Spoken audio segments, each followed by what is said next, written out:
This is Secret Stories, experiencers' accounts sent to breaking the silence. My name is Mary Cacciapaglia. Many people cannot be on camera because their employer, their family, their friend, or their church synagogue would roll their eyes, ridicule, misunderstand, or even fire them. Secret Stories allow you to tell your story with anonymity.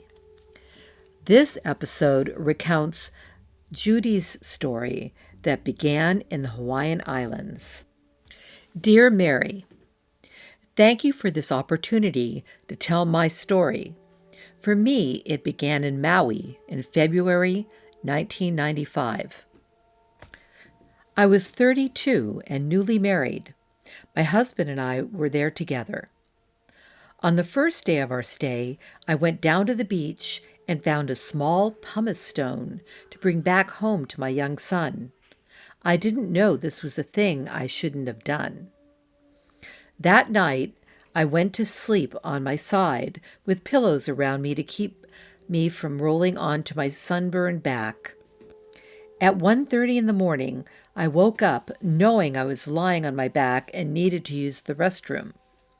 I thought to myself, this is going to hurt, because my aloe-covered back was going to stick to the sheet beneath me.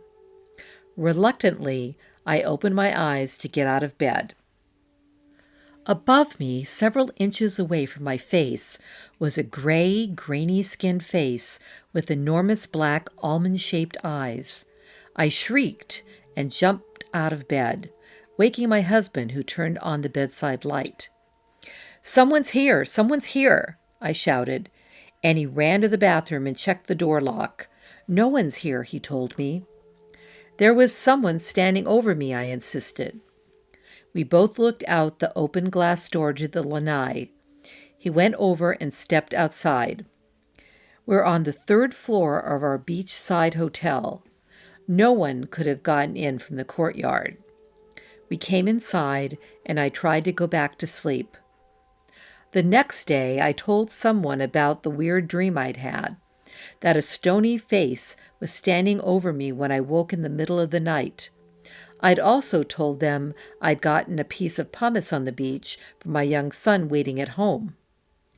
They told me I shouldn't have done that, and that I'd dreamed of the god of the island who was telling me to put the stone back. Having no idea of local customs, I believed this and took the stone back to the beach where I'd found it.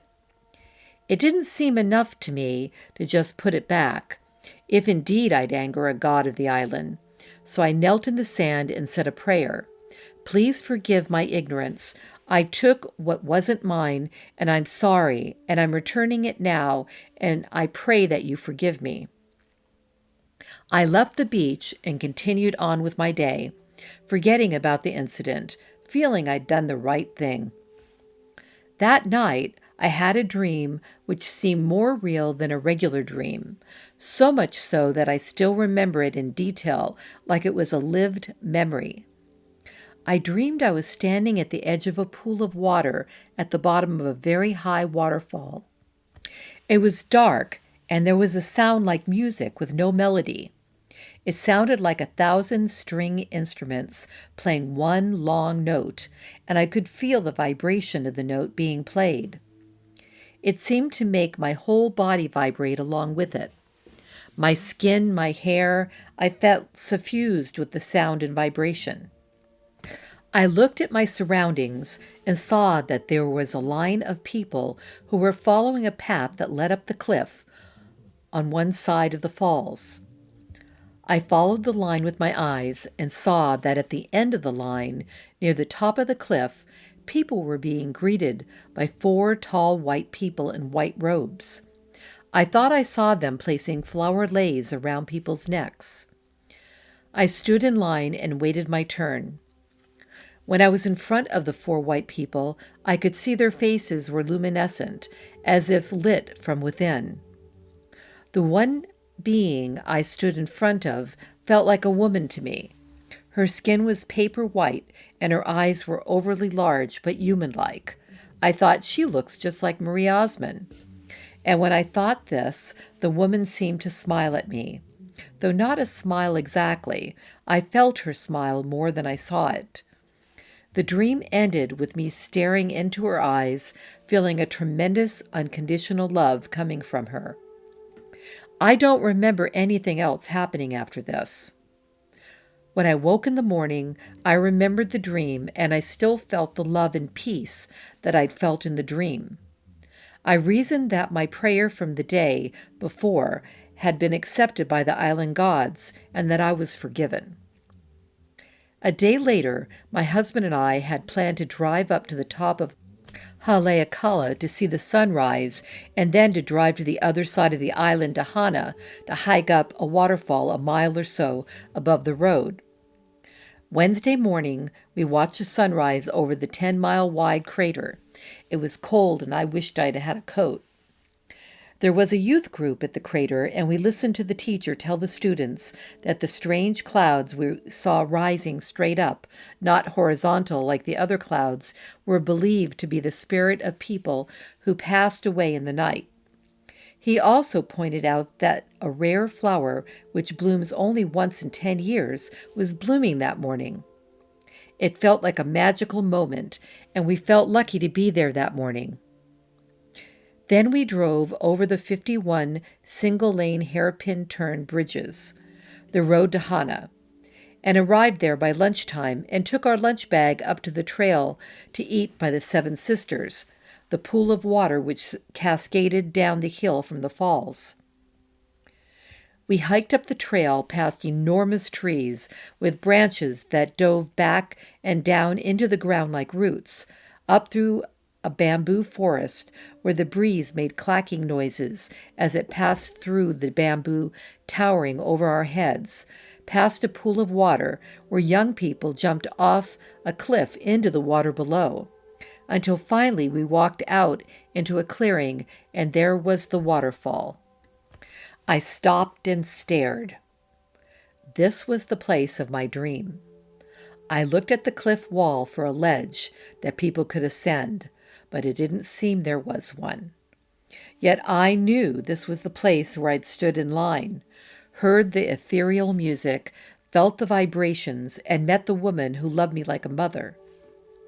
I tried to tell my husband this place was in my dream, but he didn't feel the significance of it like I did. After a time, we hiked back down to the parking lot and began the drive back to our hotel. My husband didn't want to drive back over the cliffside road we took there, so we asked a young man dressed in a ranger uniform if there was an alternative route. He said that we could drive the back road, which was most likely passable because it had been dry for several weeks. In addition, the route would take us less time than returning the way we'd come. He said it would take us no more than 4 hours to drive. So off we went. It was 4 o'clock in the afternoon at that point. The road was paved in the beginning, but became a dirt road some miles away, and I had to slow down. As we watched the sun sink toward the ocean, we noticed that we were ascending and turning north as we no longer drove toward the setting sun. It was now on our left. It seemed we were heading in the wrong direction, and as night fell, I began to worry we were lost. We were clearly driving up the side of a mountain, and now it was completely dark. We could look out over an old lava flow and see the lights of the hotels of Wailea Beach, where our hotel sat. Then my husband said, "Look at that." I turned my head and saw a huge white snowy owl, which was flying alongside our car. We had rented a convertible and had the top down, so the owl, which was looking straight at me, was so close it felt as if I could reach out and touch it. I turned to look at it 3 times. I couldn't believe how long it flew beside us, watching us with its large eyes and pure snowy white face. Then suddenly the car tires hit the thick pavement of civilization, and we were in the middle of a neighborhood. Without GPS to guide us, we relied on road signs to tell us where we were, and found that all we needed to do was to turn left at the stop sign to go to the Wailea beaches. Lahaina was to the right. When we got back to our hotel, I looked at the bedside clock. It was 4 o'clock in the morning. We'd been driving for 12 hours. The car couldn't hold that much fuel. How was this possible? I didn't ask those questions then. Instead, I fell into bed and passed out. Not until many years later would I consider the possibility of missing time. I had not been interested in the topic of extraterrestrials and had never read anything about it. I'd seen E.T. and Close Encounters of the Third Kind, but these were Hollywood fantasies as far as I believed. Even when we got home to Syracuse, New York, and something visited me in my room there, I still did not think of aliens. It was not a thing I ever considered until fairly recently. Such is the denial of the experiencer. Outrageous things become minimized and forgotten, too horrific to consider being real. In March 1995, a couple weeks after returning from Maui, I woke in the night and noticed a bright blue light illuminating the wall outside our bedroom door. I told myself it was a passing car, though it was a second-story window and cars did not point their lights into our house as they passed on the road in front. I closed my eyes. I opened my eyes again, and there in the doorway stood a tall, skinny body, backlit by a bright blue light. I woke more fully thinking we'd been broken into, but somehow I just closed my eyes again, too tired to wake my husband lying beside me. I opened my eyes again, and now two skinny bodies stood in the doorway, and I could see a third in the hall. I kept my eyes open as long as I could, but soon they closed again against my will. I opened my eyes again, and now the two skinny bodies were standing at the foot of my bed, and the third was standing in the doorway. I kept my eyes open this time. It took all my effort. I tried to make some sound, but I couldn't. I tried to move my arm to reach my husband next to me, but I couldn't move. I watched as one creature came up to the side of my bed and lifted its long, skinny arm, and I watched as its long, skinny fingers came toward my face. I struggled to move, but I couldn't. I tried to scream, but I couldn't. Then it brought its long, segmented finger up to my face and pushed its tip into my nostril. I trembled. I felt my head push back into the pillow, but still I couldn't move, couldn't make a sound. Then I was unconscious. In the morning I woke and told my husband a spider had crawled into my nose. In my mind, I saw its skinny, segmented legs entering my nose. I sat in bed, blowing my nose, feeling like something was in there, but I couldn't get it out. "Don't worry, your body will take care of it. It'll absorb it if it doesn't come out," he said. This seemed perfectly reasonable to me, as we were both in the medical field and we understood how the body works, but it didn't come out, and it continued to irritate my sinuses for several days. For several days, my nose drained, my cheek and eye were puffy, and I looked like I'd had an allergic reaction to a bug bite. I even took Benadryl, which did nothing but make me sleepy. I forgot about the tall, skinny things in my doorway the night before. It would be months before I remembered. Later in the year, I decided to go to an ENT doctor to see if something could be done about the TMJ symptoms I was having, mainly pain and cracking in my jaw. He ordered x-rays of my sinuses, as these films would show the temporal mandibular joint, which was the area in question. I had the x-rays done at the hospital where my husband and I worked. He was a radiologist and I was an X-ray tech. When the films came out of the processor, I took them out and brought them into the reading room, where my husband and one of his partners looked at the films. We saw clearly that a white object as small as a grain of rice was sitting at the bottom of my right maxillary sinus. I wish I'd kept a copy of this film, but I didn't. And when I recently tried to get a copy, I was told everything was digital now and the film was gone. I'd like to have another X-ray because I believe it's still there, but insurance won't pay to look for alien implants.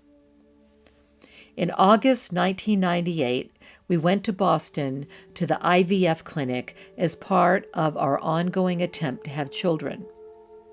We'd married in 1993, and I'd started fertility treatments a year later. I'd had a son during my first marriage in 1985 and had not anticipated the trouble we were having. I became pregnant with twins on our first attempt. It was a difficult pregnancy. My progesterone was low, and I had bleeding at 12 weeks and almost lost the pregnancy. I'd had a couple of miscarriages and would have been devastated if I had lost this pregnancy as well, but I didn't. My doctor put me on strict bed rest, beginning in my 4th month for the Braxton Hicks contractions I was having, along with breathing tablets. It was at this time I woke up one night to use the bathroom, and as I passed by the window, saw that the backyard was full of light, and assuming it was morning, it was not morning. On my way back to my bed, I paused at the large window next to my bedside table. I looked at a tall locust tree behind our sunroom and noticed that the trunk of the tree was lit up with white-blue light. I looked up into the canopy of the tree and saw swirling lights of many colors: white, blue, yellow, green, orange. I can still see this in my mind now that I'm fully awake. Had just gone to the bathroom and stood staring out my bedroom window. Suddenly, I began to feel a buzzing, vibrating feeling around my lips, moving over my face and down my back. Then I was inside the column of the light that was the tree trunk in my backyard. I was rising up within the light, and then I was in a curved hallway of silver walls and a floor. I was aware of 2 beings, one on either side of me, just out of my peripheral vision. I could see out of the corner of my eye that we were passing open doorways on my right side, and I could see into the dark rooms. Inside these rooms, there were blue lights that glowed along the floor beneath countertops. There were tables in there too, and I could see movement, but couldn't make out anything else inside. The beings led me to a room that was bright white and enormous, easily the size of a gym at a college. In this room, they left me at the end of a line of people. I looked at the others in the line, but everyone seemed sedated. No one was talking. I noticed shelving with what I thought were backpacks sitting on the shelves. I looked along the line of people and saw that at the end of the line there were 4 tall white beings. I became agitated, waiting in line, because I knew I should not be standing in line. I was on bed rest and needed to lie down. If I didn't lie down soon, I feared the contractions would begin again, as I was only 4 months pregnant. Having my babies then, that early, would be dangerous. I got more and more upset until finally I broke out of the line and marched straight up to the 4 tall white beings. I stood in front of one of them I recognized from Maui. She was the one I thought looked like Marie Osmond. I stared into her eyes and shouted in my mind, "These are my babies. We put them there, not you. I can't stay here. I need to get back to my bed." I was angry, and I was waiting for her to tell me I could leave, but she didn't. The memory ends with me staring into her eyes, pleading with her to let me go. In the morning, I remembered everything and became fearful. This was the first time I reached out to someone I'd known for years who once told me he'd seen me on a spaceship when we were children. He grew up near White Plains, New York. I grew up south of Syracuse, New York, but we didn't meet until we worked together at the hospital in Syracuse. He gave me 2 books to read when I told him about the spaceship incident, Communion and Abduction. I read these 2 books in fits and starts for the next few weeks. I couldn't believe what I was reading. It was so triggering and familiar that I found it traumatizing just to read them. The visitations have continued to this day, with long stretches of time where I think it stopped, but then I find something has happened with my children or I have another experience. I've had what I think are healings. I wake in the night and I see what I think are large bees humming beside me, and I find that an injury is much improved the next day. My children do not talk about this. It frightens them. They've all had their own experiences, beginning when they were babies in their cribs.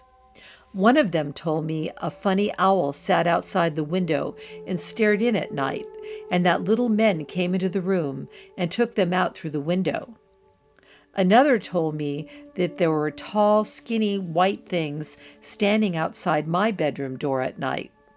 I can't share all that has happened, but these are the main events I've experienced. Thank you for giving me the opportunity to say all this and know it'll be heard by others like me who may take comfort in reading this. To me, this is my communion, to hold others and give them comfort and be comforted myself in the telling. There are more things in heaven and earth that are dreamt of in your philosophy, Horatio. I wonder if Shakespeare ever dreamt of this. Sincerely, faithfully yours, Judy. Thank you for listening to Secret Stories. Keep sending in your emails and comments, and I will share them for you. This is Mary Cachapalia. May love and light be with you.